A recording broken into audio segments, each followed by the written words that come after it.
Hi welcome to our channel.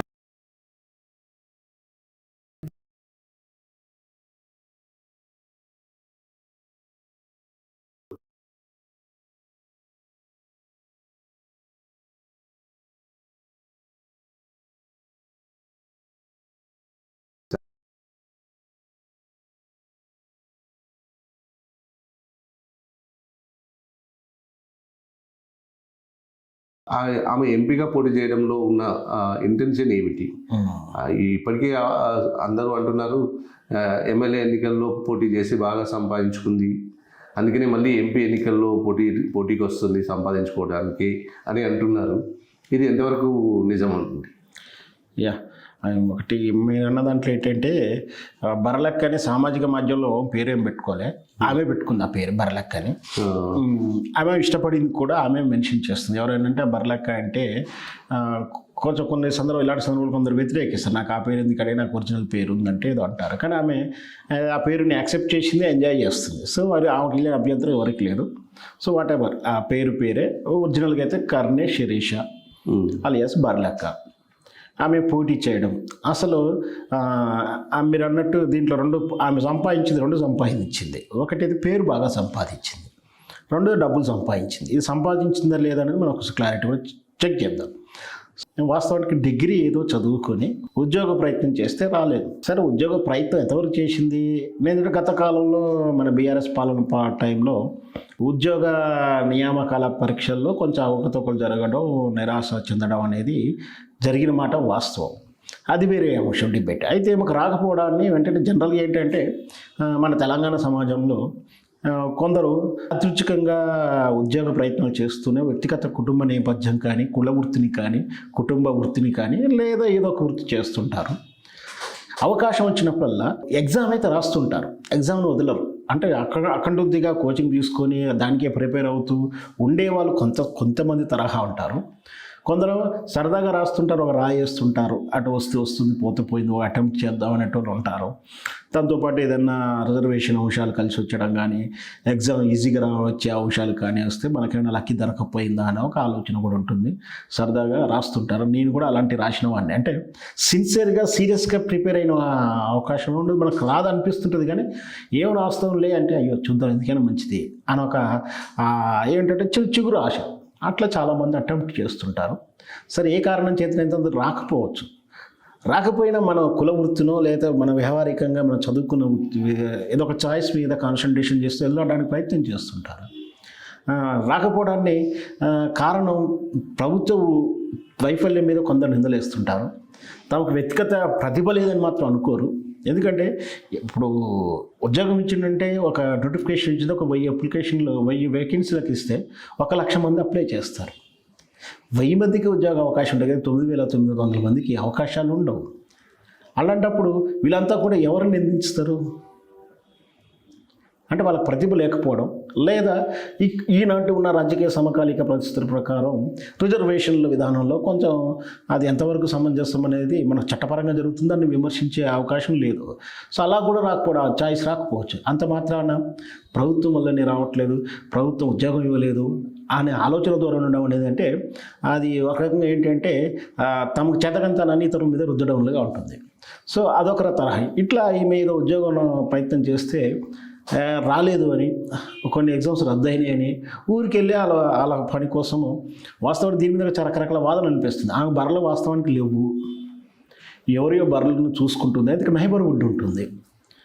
ఇప్పుడు మనం ఏదన్నా వాళ్ళు చిన్న పని పక్కింట్లో వ్యవసాయం ఉందనుకో, చిన్న తోట ఉందనుకోండి, మనం కూడా 4 పనులు చేసినప్పుడు ఆ 4 కూరగాయలు ఫ్రీగా తెచ్చుకునే అవకాశం ఉంటుంది, లేదా అట్లా ఉంటుంది. సరే ఒక వాదన అయితే ఉంది, బర్రెలు ఈమె కాదు వేరే వాళ్ళవి అని. ఒక వాదన నేనే కొన్నాను ఒక చెప్తుంది. సరే ఏదైతే బర్రెలు కాస్తూ ఒక సోషల్ మీడియాలో రీల్ చేసింది, హలో ఫ్రెండ్స్ నేను ఇట్లా ఉద్యోగం రాకపోవడం వల్ల చేస్తున్నాను అనేది దాంతో ఆనాటి గవర్నమెంట్లో ఉన్నటువంటి బీఆర్ఎస్ పార్టీ అభిమానులు, గులాబీ శ్రేణులు అంతా కూడా చాలా ట్రోల్ చేశారు. ఎందుకంటే ఒక్కొక్కరికి 4 ఉద్యోగాలు వచ్చినాయి, 5 ఉద్యోగాలు వచ్చినటువంటి సంఘటనలు అదే లేడీస్కు 3 ఉద్యోగాలు 4 ఉద్యోగాలు వచ్చినాయి, మరి వాళ్ళకి వచ్చినప్పుడు నీకెందుకు రావు అని కూడా ట్రోలింగ్ బాగా చేశారు. ఆమె కొంచెం బాధపడింది. అసలు శృతి మించి ఆమె విమర్శించడం, అంతే స్థాయి స్థుతి మించి ఆమెని ట్రోల్ చేయడం చాలా జరిగింది. అదంతా కూడా ఒక చర్చ అయిపోయింది. ఈ నేపథ్యంలో వచ్చిన అవకాశాన్ని ఈమె ఉపయోగించుకుంటూ అనూహ్యంగా ఎమ్మెల్యే ఎన్నికలప్పుడు తాను పోటీకి వచ్చింది. పోటీ చేయడంలో ప్రజాస్వామ్యం అందరికీ హక్కు ఉంది కాబట్టి ఆమె పోటీ చేసింది. ఆహ్వానించదగిన విషయం, మంచి పరిణామం కూడా. అలాంటి వాళ్ళు రావాలి. కాకపోతే ఒక క్లాస్ అయితే తీసుకుంది నిరుద్యోగులని. మన నిరుద్యోగ సమస్యని ఏమైనా ఎన్నుకుంటే తీరుతుందని అనుకోవడం ఒక భ్రమ. ఎందుకంటే అది ఏ పార్టీ అయినా సరే ఈమె ఒక్కటి రిప్రజెంట్గా వెళ్ళి కాజు రికగ్నైజ్ అవుతుందో కానీ తీరుతాయి అనుకోవడం అయితే ఒక భ్రమ. ఇంకొకటి ఏంటంటే అది అనుకున్నంత ఈజీ అయిన విషయం కాదు. ఎందుకంటే ఈరోజు రేవంత్ రెడ్డి అధికారంలోకి వచ్చిన ఉద్యోగాల విషయం వస్తాయని అబద్ధము. ఎందుకంటే అందరికీ ఉద్యోగం ఎవరు కల్పించలేని విషయం. ఇంకోటి ఏంటంటే ప్రైవేటీకరణ తరుణంలో ఈ భారత రాజ్యాంగం, భారతదేశం ప్రభుత్వం తీసుకునే విధానంలో ప్రైవేటీకరణ లేదా విదేశీ పెట్టుబడులు ఆహ్వానించడం, ప్రైవేటైజేషను ఇవన్నీ జరుగుతున్న తరుణంలో ఈ ఉద్యోగ కల్పన అనేది ప్రభుత్వ పరంగా బాధ్యత నుంచి కొంచెం తప్పుకుంటూ ప్రైవేట్ పరమైనట్టుగా చెప్పుకోవచ్చు. అంటే ప్రభుత్వ సంస్థల ద్వారా చేసే సర్వీసులే కన్నా ప్రభుత్వ రంగ పరంగా ఉన్న సంస్థలను అమ్మేస్తూ ప్రైవేట్ పరం చేస్తున్న తరుణంలో మరి ఉద్యోగ కల్పన ఛాయిసెస్ తగ్గుతున్నాయి. ఈ తరుణంలో ఏ పార్టీ వచ్చినా అలాగే ఉంటుంది. కాకపోతే అధికారంలో పార్టీ మీద నిందలేస్తున్నారు. ఈ విషయాన్ని అమ్మాయి గ్రహించలేకపోయి ఉండొచ్చు. సరే, ఆమె ఇండిపెండెంట్గా పోటీ చేసింది. కాకపోతే ఆ సమయంలో ఆమె ఆర్థికంగా సహకారం కావాలి అని కోరుకోవడం, ఆమె అడగకుండా చాలామంది డొనేషన్లు ఇచ్చారని, చాలా డబ్బులు వచ్చాయని ఒక వాదన అవుతుంది. ఆ లెక్కలైతే ఎవరికి ఇంతవరకు చెప్పలేదు. ఆమె కూడా చెప్పలేదు. నేను కూడా చెప్పాలనుకునే కానీ చెప్పలేకపోయినాను. ఒక ప్రైవేట్ ఛానల్ ఇంటర్వ్యూలో చెప్పింది. ఆ రకంగా సుమారు ఒక 25 నుంచి 30-40 లక్షల దాకా కలెక్ట్ చేసి ఉండొచ్చు, కలెక్ట్ అయ్యి ఉండవచ్చు అనేది ఒక వాదన వినిపిస్తుంది. అది ఎంత వసూలు చేసింది, ఎంత వచ్చింది, ఎంత ఇచ్చారు, ఎంత ఖర్చు పెట్టారనేది ఆమె వ్యక్తిగతమైనప్పటికీ ఆమె ప్రజాస్వామ్యంలో నాయకులుగా పోటీ చేసింది కాబట్టి ఆమె ఎంత తీసుకుంది, ఎంత ఇచ్చిందో లెక్క చెప్పాల్సిన బాధ్యత ఆమెకు ఉంటుంది. కాబట్టి ఈ చర్చ జరుగుతుంది.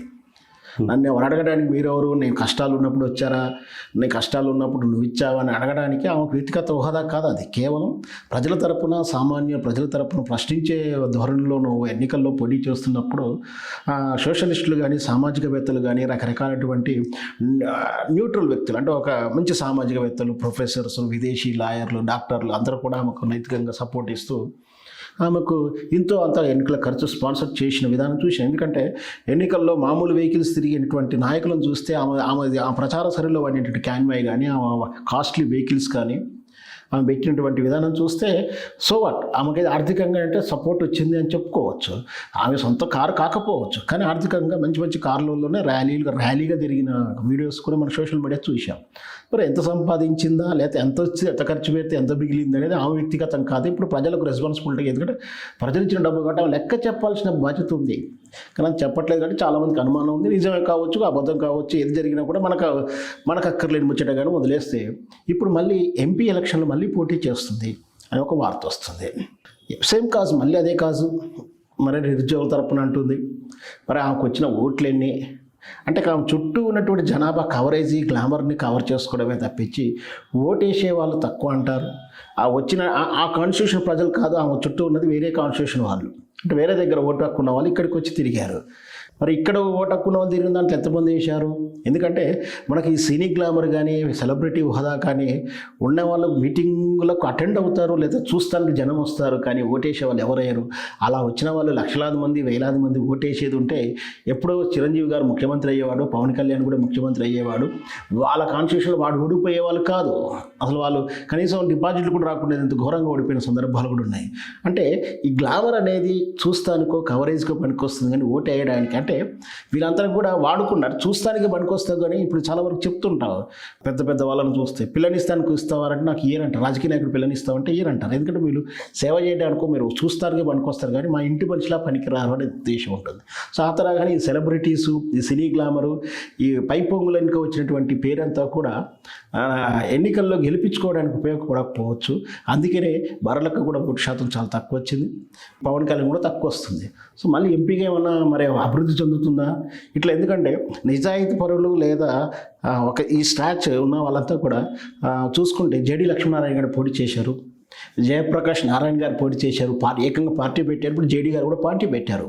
నిజంగా చెప్పాలంటే ఈ సమకాలీక రాజకీయాలలో ఈ తరహా రాజకీయాలలో ఈనాటి రాజకీయ పార్టీల తీరు విధానాలు, వ్యక్తుల ఆ రాజకీయ పార్టీ అధ్యక్షుల విధానంలో కానీ వివిధ పార్టీల నాయకులను చూస్తున్నప్పుడు, సరిపోలుస్తున్నప్పుడు వాళ్ళకన్నా చాలా బెటర్ ఇద్దరు కూడా. అంటే జడి లక్ష్మారావు కానీ జయప్రకాష్ నారాయణ కానీ అవినీతికి దూరంగా ఉంటారు, విజనరీ నాలెడ్జ్ ఉన్నవాళ్ళు, ఒక మంచి క్యాడర్ ఐఏఎస్ ఐపీఎస్ కోసం చదివిన వాళ్ళు, ప్రజలకు ఏం కావాలి, రాజ్యాంగం ఏం చెప్తుంది, జ్యుడిషియరీ ఏం చెప్తుంది, బ్యూరోక్రసీ ఎలా ఉండాలి, అవినీతి రహితంగా ఎలా చేయాలి అని వీళ్ళకి తెలుసు. వీళ్ళు డబ్బులు పంచు ఓట్లు కొనే రకం కాదు.